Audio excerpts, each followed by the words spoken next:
E aí, para que se possa entender, Maurício, quando a gente fala uma pré-inflação que desacelera para 0,13 em julho, já é uma boa perspectiva melhor. E alguns governadores relutaram, não queriam. E aí a gente fala para os próprios municípios, falaram, é importante que o Estado entenda isso. Claro, todo mundo perde, mas quem vai ganhar no final são todos nós juntos também, porque o consumo acaba aumentando, as pessoas podem, as compras, nós voltamos a uma linha de miséria muito grande no país. Primeiro, se você me permite, Edu, eu queria falar rapidamente da Caixa. Fique à vontade. Como eu já te falei, eu sou aposentado da Caixa, trabalhei 35 anos na empresa. É uma empresa muito séria, tem um papel importantíssimo, especialmente nas políticas sociais brasileiras. Ela não pode e não deve, a empresa e o corpo funcional dela, se confundir com o que está acontecendo. Iniciativas profundamente lamentáveis de alguns dirigentes que estão lá, inclusive há pouco tempo, não pode se confundir com a empresa como um todo. O Sebrae, o Vinícius do Sebrae, eu tive ao longo dos anos, assim, em vários momentos, conexões com o Sebrae, trabalho da Caixa, trabalho seríssimo da Caixa do Sebrae, o Sebrae fazendo o papel de qualificação. O Pronamp agora. O Pronamp agora também, que é o programa mais recente. Começa agora de novo aí, pessoal. Eu me lembro, inclusive, quando foi definida a lei da micro e pequena empresa, a gente tinha um trabalho muito próximo com o Sebrae, aqui em Santos, mas isso era no Brasil todo. Então são duas instituições, o Sebrae e a Caixa, seríssimas, super importantes para o país. Então gosto de registrar isso, porque as pessoas sabem a minha história na Caixa, e quando eu encontro com um amigo, a pessoa fala, que coisa lamentável, realmente lamentável, mas, de novo, isso não se confunde com a importância que a empresa tem como um banco público num país extremamente necessitado como o Brasil. Com relação à questão da inflação, Edu, eu acho que você já tocou nos pontos principais. A previsão há uma redução do 0,30, 0,40 de deflação em julho. Isso é uma boa notícia, evidentemente é uma boa notícia. Mas só que aí tem duas questões: o chamado pacote kamikaze, o pacote das bondades, o desespero eleitoral, e cada um está dando uma. Cada um dá a denominação que quer. Exatamente. Ele tem alguns pontos que a gente tem que observar. Primeiro, que ele vai só até dezembro. Esse é o primeiro ponto. Então, do ponto de vista das pessoas que estão sendo beneficiadas e devem ser beneficiadas, porque a linha da pobreza, nós já estamos aí com mais de 30 milhões de pessoas passando fome no país, o que é lamentável. A gente acabou de falar que o Brasil é o celeiro do mundo de alimentos e temos essa incoerência interna nossa aqui. Tanto o alimento no campo, tanto as pessoas passando fome.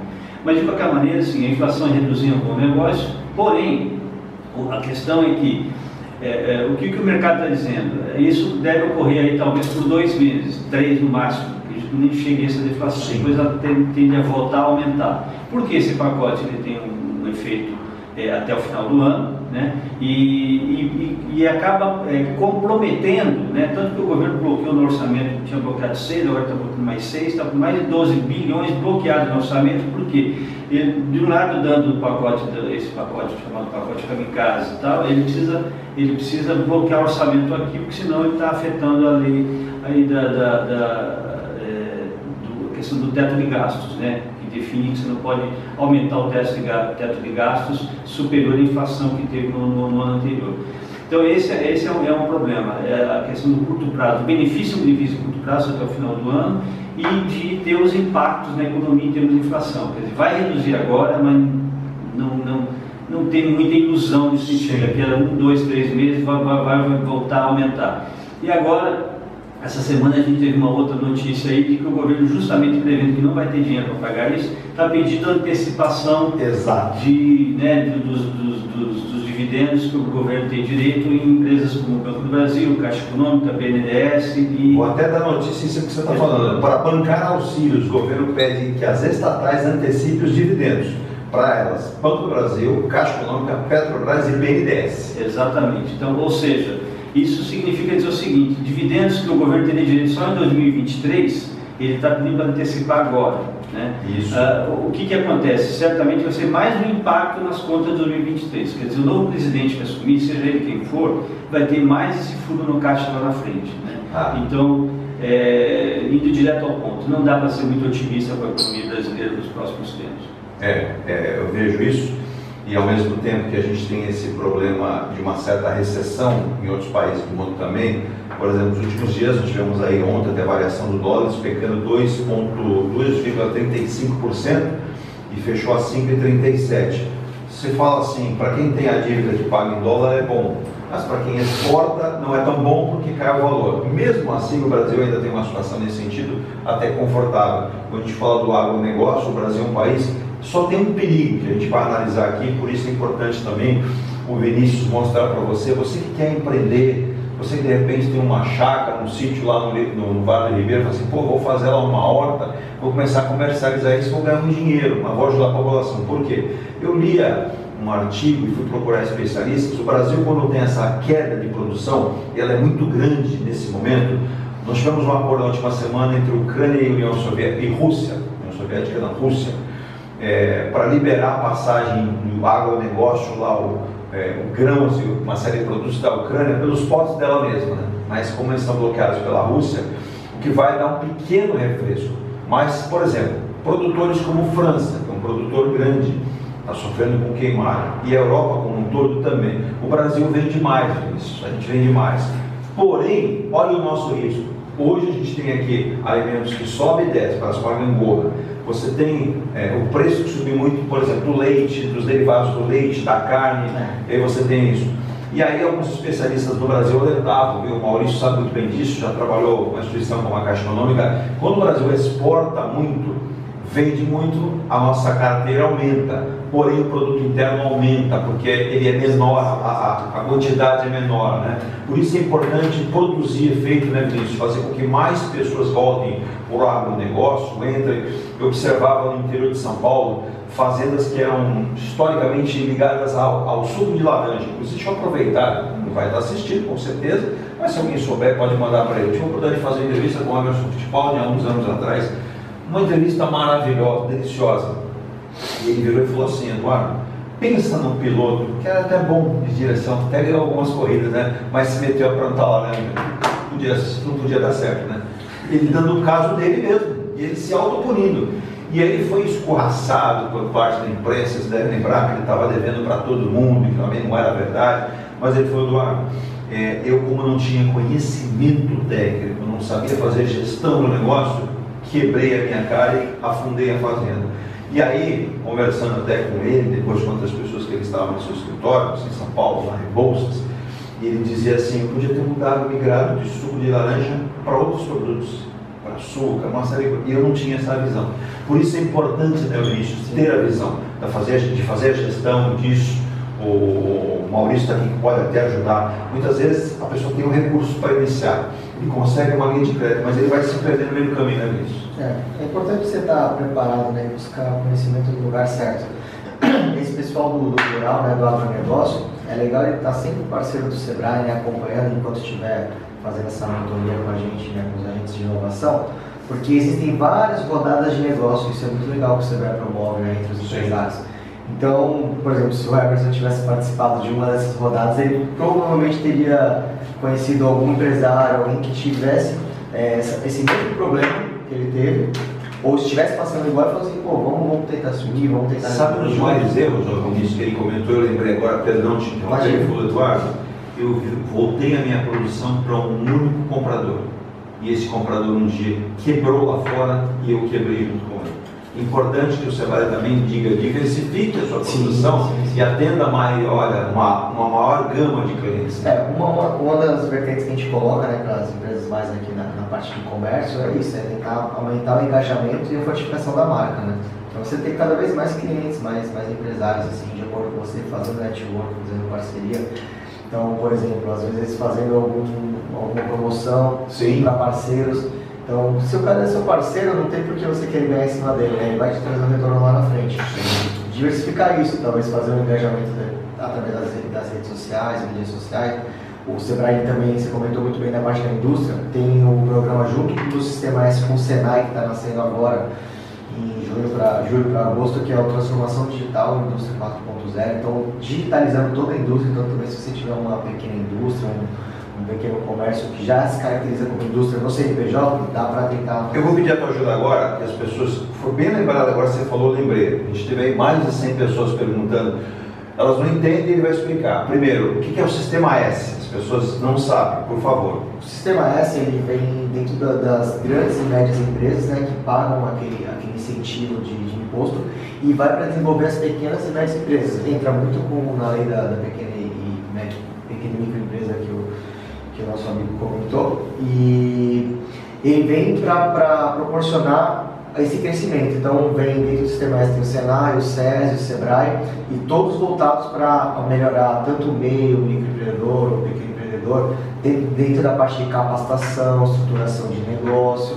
A gente consegue, dentro do SESI, fazer essa parte de cidadania, né? Sim. Que apoia crianças e também dá curso técnico, fundamental, básico. Que é importante, né? Então, tudo ser subsidiado pela grande e média empresa que paga esse Isso, e uma coisa que o SESI, Senai, todas essas entidades fazem, eu sou fã desse trabalho, é que tem uma visão, Maurício, claro, que é errôneo no Brasil, já tivemos ela melhor, que a pessoa para se engajar e conseguir o primeiro emprego tem que ter uma formação superior. Não, um bom curso técnico abre as portas. A indústria brasileira, de certo modo, né, Vinícius, enfraqueceu porque nós perdemos o técnico. Menos jovens se condicionaram a aprender e ter o curso técnico, e quem tem um bom curso técnico normalmente já sai do curso com emprego, que a indústria está potencializando a visão em cima daquele jovem. Então, vou dar um exemplo também. Eu conheci anos atrás um empresário de Taboão da Serra.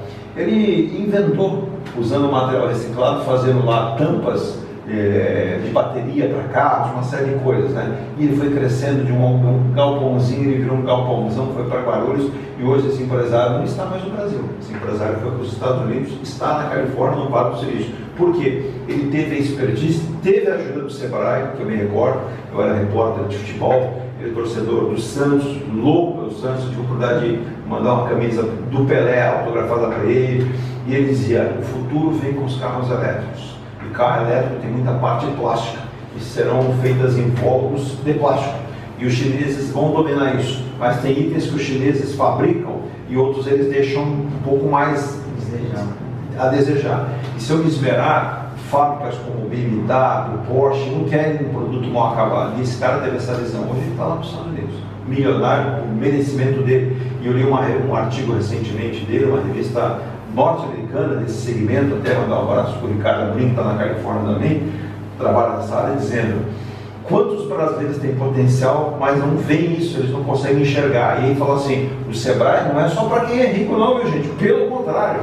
Você que está começando, o Sebrae está para ajudar. Você que já tem um negócio, o Sebrae vai te ajudar. Você que já cresceu, mas aí às vezes a pessoa cresce e ela fala: e agora? Para que caminho eu vou? O Sebrae também está aí para mostrar que existem bons caminhos, né, Vinícius? Sim, tem vários tipos de inovação, né, que a gente pode trabalhar. Voltando nessa parte do técnico que você comentou, uma das vertentes com o plano de ação que a gente coloca para as micro e pequenas empresas é tentar pensar no estagiário. E aí entra nessa parte que eu fiz uma parceria recentemente com o CIE, que é muito forte aqui na região, que fomenta estagiários para pequenas empresas, médias. CIE é Centro de Integração, Empresa Escola, isso?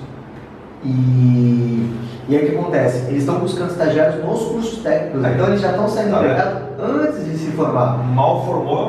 Geralmente a lei do estagiário são 24 meses e o curso técnico é 1 ano e meio. Então ele já praticamente, se ele quiser, do primeiro dia que ele se matriculou, se ele tiver uma boa vontade, um currículo bem formado e tiver sido cadastrado no CIE, a empresa que eu estou trabalhando, que eu vou indicar um estagiário, já consegue ser encaixada dentro do mercado de trabalho. Maurício, o governo norte-americano e o presidente Joe Biden têm sido alvo de muitas críticas, inclusive em relação a investimento. Os Estados Unidos aí tem a possibilidade, sem ter a figura da inflação que cresce muito forte, nós não podemos rodar dinheiro com facilidade. O Maurício pode até explicar o porquê. O americano pode rodar dinheiro com um pouco mais de facilidade, porque a moeda dele é mais sólida, tem uma série de aspectos que mesmo assim com cuidado. Às vezes acabaram imprimindo moeda para aquecer o mercado. O Brasil já não tem essa facilidade. Mas a gente percebe, por exemplo, como a gente pega uma variação de indicador de junho de 2020, 2 anos para trás, passados, quando nós ficamos com 0,02%, e em julho do ano passado, 2021, a taxa havia sido de 0,72%. No ano, o IPCA 15, que é classificado, teve um acúmulo que a alta chegou a 5,79. Vai entender esse monte de número, tá? Em 12 meses, 11,39 abaixo dos 12,04% registrados em junho. Então, quer dizer, a gente consegue, com todos os problemas ainda, Maurício, manter uma certa estabilidade. O Brasil não está desgovernado como está acontecendo, por exemplo, com a Argentina. A Argentina está desgovernada, está com um problema sério de inflação, moeda desvalorizada, a dolarização cambial argentina é perigosíssima. Eu acho que desde que o Brasil teve o indicativo e a criação do plano real, a gente não está perdido. É claro que a gente precisa acompanhar o que está acontecendo no mundo. Para quem faz gestão financeira, não é fácil hoje, por exemplo, o empresário prever o que vai acontecer daqui a um ano. Ele tem que ficar mês a mês estudando, pensando e investindo. Isso acontece também com os meios públicos. É claro que a gente pega qualquer gestor público, ele vai dizer: as prefeituras, o Estado e o governo não produzem nada, elas arrecadam. Só que elas têm que fazer o quê? A gestão bem feita desse recurso, né, Maurício? Exatamente. Né? Como fica a gestão, né? Fica uma montanha russa, sim, sem dúvida. Né? Agora, já foi pior. Né? Você lembrou bem, já foi pior antes do plano real, né? O Vinícius não, certamente não, mas nós dois já éramos. Mas ele já está começando a ficar com o cabelo branco, está caindo mais que o nosso. Já é um indicativo, né? Mas como diz um amigo meu, né? Quando a gente pensa, falando, não quero envelhecer, quando você pensa na outra opção, é melhor envelhecer. Né? Mas é bom que o Vinícius vai envelhecendo com sapiência, vai aprendendo, quem sabe se torna já está aprendendo empresário. o tempo certo já, né? Mas então, voltando a falar da questão da inflação, realmente como eu disse, já foi pior, né? Porque a gente já teve situações, digamos, pilares da economia muito mais frágeis. Exato. Hoje a gente tem especialmente reservas internacionais, mais de 300 bilhões de reservas internacionais, que o Brasil já faz bastante tempo, já faz cerca de 15 anos que liquidou a dívida com o FMI, então a gente não tem esse problema, coisa que a Argentina ainda tem enrolado com isso. Vai aumentando. Exatamente. Né? A inflação hoje era um fenômeno mundial, não é um fenômeno só no Brasil. No Brasil, quando você fala em combater a inflação, a gente fala num regime basicamente de política monetária, quem toca a política monetária é o Banco Central, e esse aumento ele é forte, mas na verdade é quase que uma política única de combate à inflação, que é você trabalhar com a taxa de juros, que é o que está ocorrendo. Sim. Qual que é o ruim disso? Né? O ruim é que quando você pega o dinheiro que poderia estar sendo aplicado no setor produtivo, em novos projetos que você vai poder apoiar, por exemplo, ele não está sendo apoiado, ele não vai para lá, porque se eu sou investidor, é muito mais seguro eu colocar na renda fixa, por exemplo, do que eu colocar no setor produtivo. Né? Por isso que o setor produtivo caminha de lado, por isso que as bolsas caem, porque você não tem nem o dinheiro do investidor nacional e muito menos do investidor estrangeiro. Né? E também no Brasil hoje tem um outro problema, que é da questão do investidor estrangeiro. Você falou em respeito aos contratos, esses pontos que foi citado aí, quando o investidor estrangeiro toma a decisão de investimento, fala assim, não vou colocar dinheiro no Brasil, ou vou colocar na Rússia, ou vou colocar na China, ou vou colocar na Índia, ou vou colocar na África do Sul, ou vou colocar na Colômbia.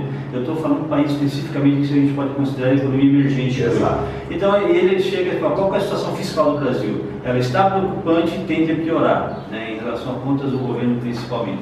Então, estou dando alguns exemplos só para dizer assim, da dificuldade que é você administrar, seja do ponto de vista do setor público, seja do ponto de vista do setor privado, ou empresário ou gestor público, de fazer essa gestão. E para finalizar essa parte com relação à Argentina, a gente tem diversos índices, né? Tem o que ele chama de poder de paridade de compra, quanto que a moeda local compra, né? O quanto uma moeda referência como o dólar compra em cada local, né?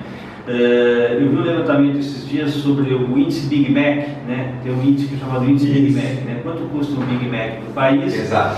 E como é que está isso em relação a outros países, né? E no Brasil, na América Latina, o único país, os dois únicos países em que estão melhores em relação a esse Big Mac são os Estados Unidos e o Uruguai. O resto todos estão com índice abaixo do Brasil, ou seja, o turista brasileiro que vá a esses países acaba tendo vantagem no câmbio, na troca do real pela moeda do país, em especial a Argentina.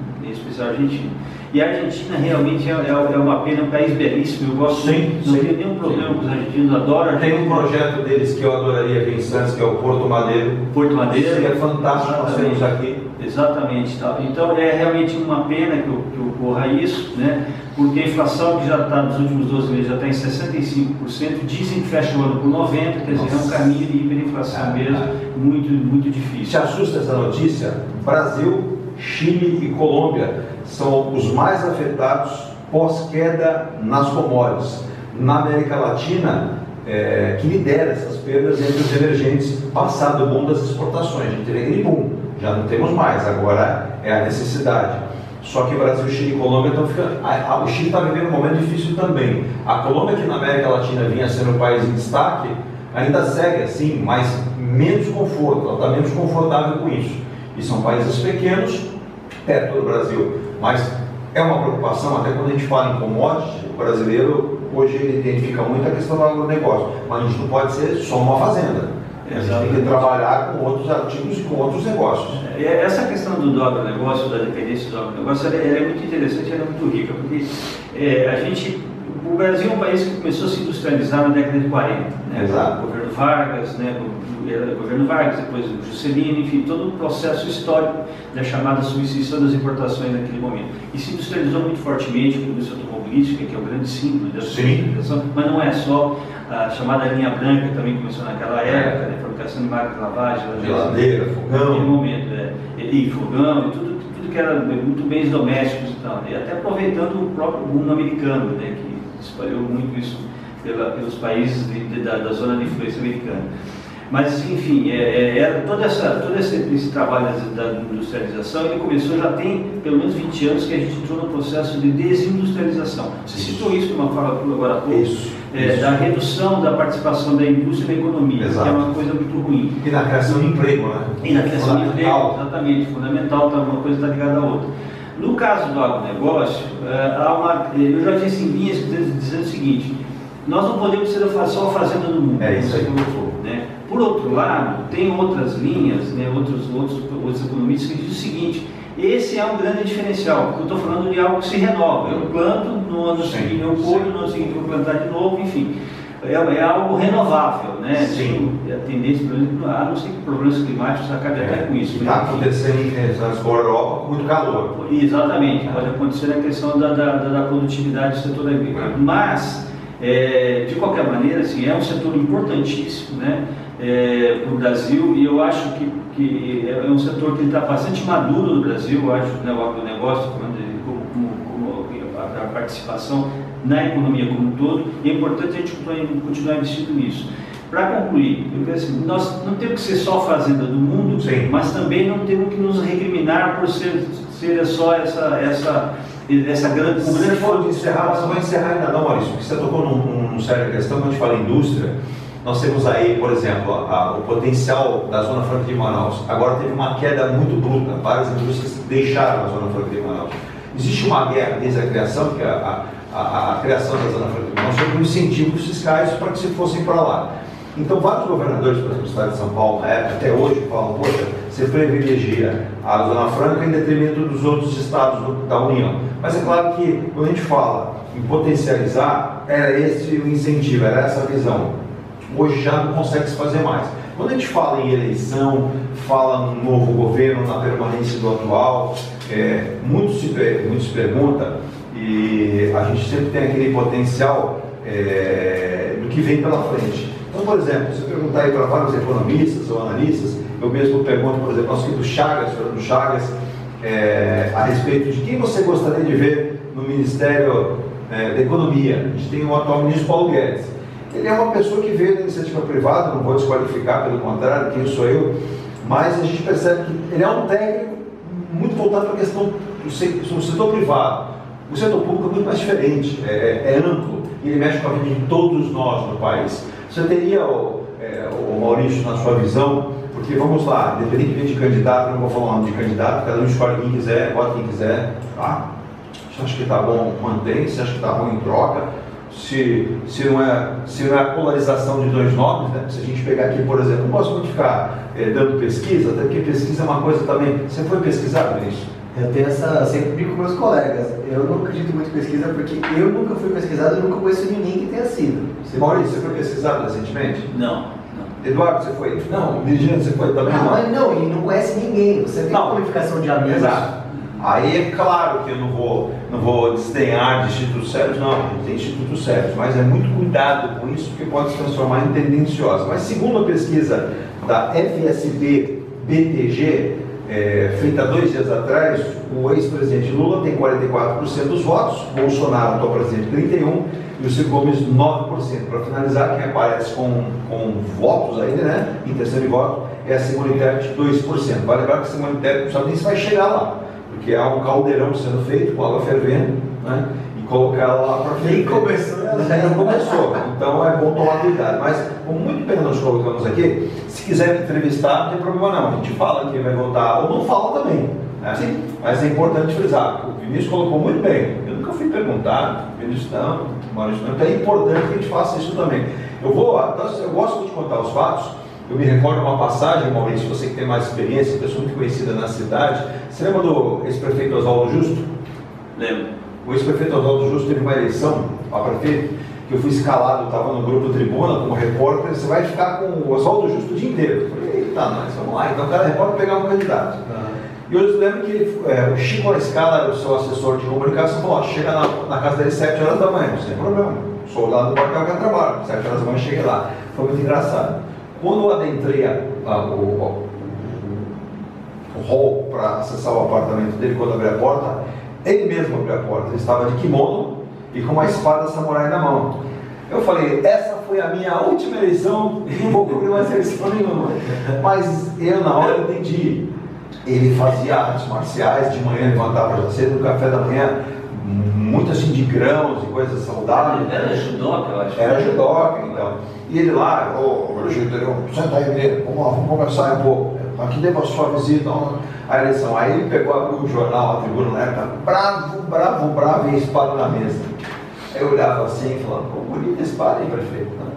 Mas o senhor gosta dela, mas não era melhor estar ali na parede, que tem um encaixe dela, né? Ele não, deixa ela aí.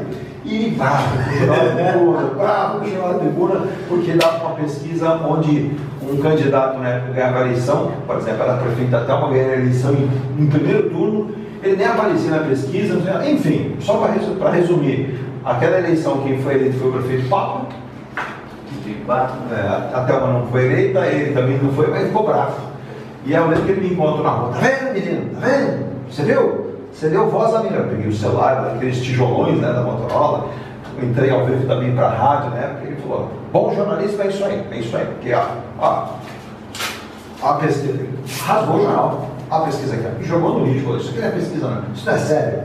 E aí, claro, o Grupo Tribuna é um grupo sério, claro que a gente tem a metodologia, hoje evoluiu muito essa metodologia, mas é bem complicado para a gente acessar esse tipo de coisa, e comentar, né? Só passando aqui também, mandar um abraço para o Oswaldo Moreira. Oswaldo Moreira está lá em Campinas, um abraço para ele. Para o Roberto Martins, também está voltando de Campinas, esteve com a gente no programa. Roberto Martins da RH Martins, né? Que trabalha aí com o pessoal também em empresas.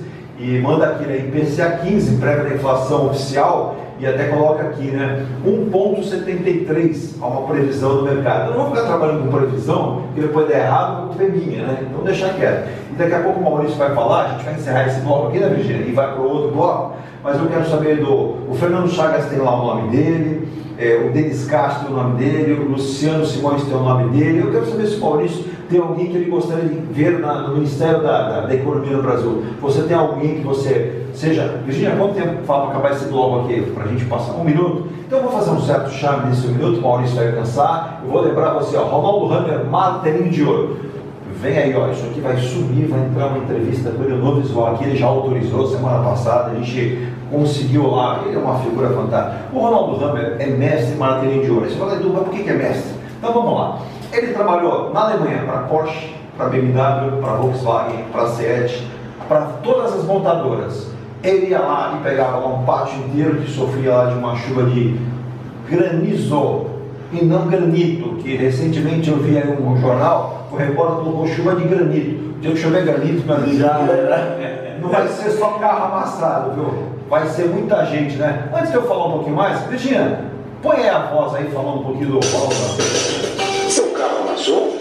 Nós da Ronaldo Hammer Martelinho de Ouro temos a melhor solução, com rapidez, agilidade e ótimo custo. Com 20 anos de experiência no mercado nacional e internacional, atendendo ao público em geral e a grandes montadoras. Somos especialistas em martelinho de ouro, funilaria e pintura express. Serviços realizados por profissionais qualificados, utilizando equipamentos e materiais de primeira qualidade. Traga o seu carro para uma avaliação com o mestre Ronaldo Hammer Martelinho de Ouro. Rua Comendador Martins, 191, Vila Matias, em Santos. Telefone 13 97408 5990.